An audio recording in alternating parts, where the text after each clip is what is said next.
ফিরে এসো চরণে ধুলা দাও, নিবিড় তিমিরে হৃদয়ে আসন পাতি, দীপ জ্বালি ধূপ জ্বালি মৃদু গানে তোমারে ডাকি।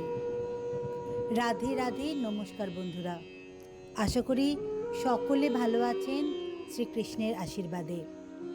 আপনাদের সকলকে স্বাগত জানাই কথা শ্রীকৃষ্ণকীর আজকের এক অনন্য মন ছুঁয়ে যাওয়া কাহিনীতে।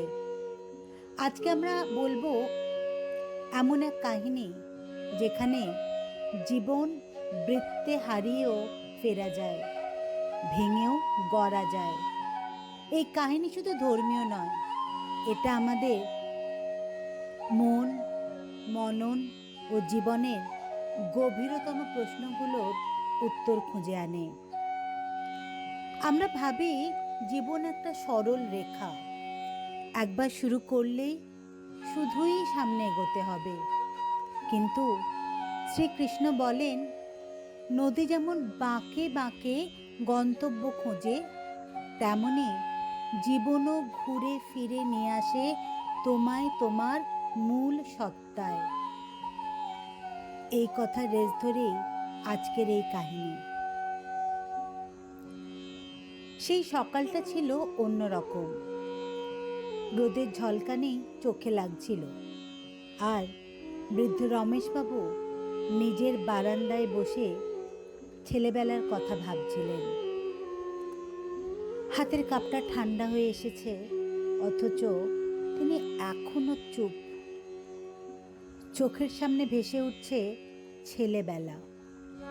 মা কেমন করে মাথায় তেল দিতেন, বাবা কেমন করে সাইকেল চালাতে শেখাতেন। জীবনটা তো একটা বৃত্তই, তাই না? নিজের মনেই বলে উঠলেন তিনি। স্মৃতির অতলে ডুব দিলেন রমেশবাবু। মনে পড়ল ধুলোর আস্তরণে জমে থাকা অনেক পুরনো কথা। ছোটবেলার রমেশ ছিল দুরন্ত, স্কুলে যেতে চাইতো না, মার খেত, কিন্তু কৃষ্ণের গল্প শুনতে খুব ভালোবাসত। গল্পে কৃষ্ণ কখনো মাখন চুরি করতেন, দুষ্টুমি করতেন, কিন্তু সেই দুষ্টু কৃষ্ণই আবার কেউ বিপদে পড়লে তার পাশে থাকতেন। একটু বড় হওয়ার সাথে সাথে যুবক রমেশ ভাবত, কৃষ্ণ কি সত্যিই আসেন? তিনি কি মানুষের পাশে থাকেন জীবনের কোনো বাঁকে? রমেশ বড় হয়, কাজের চাপে গল্প শোনা বন্ধ, মা বাবার সঙ্গে কাজের সূত্রে দূরত্ব বেড়ে যায়। সে এখন নিজের সন্তানদের নিয়ে ব্যস্ত, যেভাবে একসময় মা ব্যস্ত ছিলেন তাকে ঘিরে। হঠাৎ একদিন ভোরে ফোনটা বেজে উঠল। খবর এলো বাবা অসুস্থ। রমেশ ছুটে যায়, বৃদ্ধ পিতার কাঁপা হাতে হাত রেখে সান্ত্বনা দেয়। যে বাবার হাত ধরে একদিন সে হাঁটতে শিখেছিল। নিজের অজান্তেই এক দীর্ঘশ্বাস ফেলে আজকের বৃদ্ধ রমেশ মনে মনে ভাবলেন, টাইম ফ্লোস। আর তাই আজ বৃদ্ধ রমেশ একাই বারান্দায় চুপচাপ বসে আছেন। জীবন যেন একটা বৃত্ত, শুরু যেভাবে হয়েছিল ঠিক সেইভাবেই শেষের দিকে আসছে। জীবন চলতেই থাকে, ঘুরতেই থাকে, আর প্রতিবার কৃষ্ণ নিজেই আসেন নতুন বার্তা, নতুন উপলব্ধি হয়ে।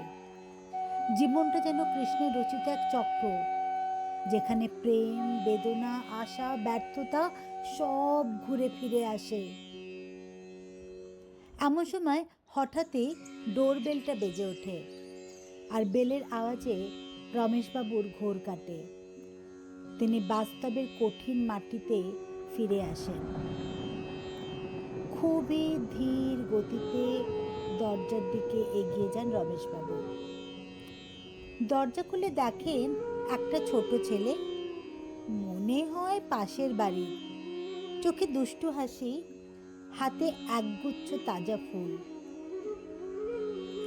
রমেশবাবু ছোট ছেলেটিকে এই সময় দেখে একটু অবাকই হন, হয়তো একটু বিরক্ত। আসলে একা থাকতে থাকতে একাকিত্বটা কেমন একটা ছায়া সঙ্গীর মতো হয়ে গেছে। সেখানে হঠাৎ কারুর কড়া নাড়াটা একটু অস্বস্তির কারণ হয়ে উঠেছে বৈকি। ছোট ছেলেটি রমেশবাবুকে দেখেই অতি উৎসাহের সাথে বলে উঠল, দাদু, ও দাদু, শুনছো? আমার নাম না কৃষ্ণ, আজ আমার জন্মদিন, তোমার জন্য এই ফুল। রমেশবাবু একটু চমকে যান।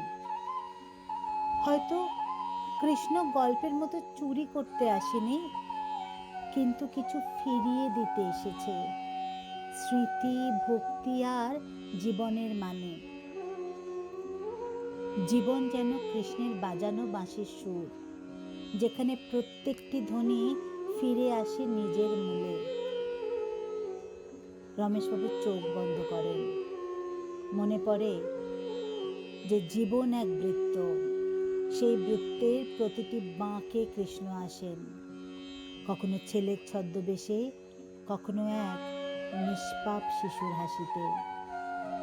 এই বৃত্তের ভিতরে আছে জন্ম, শৈশব, যৌবন, বার্ধক্য আর মৃত্যু। কিন্তু মৃত্যু মানেই শেষ নয়। কৃষ্ণ বলেছিলেন, যা জন্ম নিয়েছে তার মৃত্যু অনিবার্য, আর যা মারা যায় সে আবার জন্ম নেয়। এটাই চক্র, এটাই সংসার চক্র। কিন্তু এই চক্রের আসল রহস্যটা কি জানো? আমরা কিভাবে বাঁচলাম, সেই সময়টা কেমন করে ভালোবাসলাম, কেমন করে ক্ষমা করলাম, কেমন করে কাউকে ঈশ্বরের মতো জড়িয়ে ধরতে শিখলাম, সেটাই আসল। এই জীবন বৃত্তে যেখানে হারিয়েও ফেরা যায়, ভেঙেও গড়া যায়। আর কৃষ্ণ, তিনি সেই কেন্দ্রে, যেখানে সব পথ এসে মেলে। আমরা যেখান থেকে শুরু করি ঠিক সেখানেই একদিন ফিরে আসি। কিন্তু যদি আমাদের হৃদয়ে কৃষ্ণ থাকেন, তাহলে এই বৃত্তের প্রতিটি বাঁক হয়ে ওঠে এক একটি লীলা, আর সেই লীলার ভেতরেই লুকিয়ে থাকে মুক্তি। আজ এই পর্যন্তই বন্ধুরা। এইরকম আরও এমন শ্রীকৃষ্ণের অন্তঃছোঁয়া গল্প পেতে লাইক, শেয়ার এবং সাবস্ক্রাইব করুন কথা শ্রীকৃষ্ণ কি, যেখানে কৃষ্ণবাণী কথা বলে আধুনিক জীবনের ভেতর দিয়ে। ভগবান শ্রীকৃষ্ণ আপনাদের সকলের জীবনে আলো, শক্তি ও ভালোবাসা দান করুন, এই প্রার্থনাই জানাই। জয় শ্রীকৃষ্ণ। সবাই ভালো থাকবেন, সুস্থ থাকবেন। নমস্কার।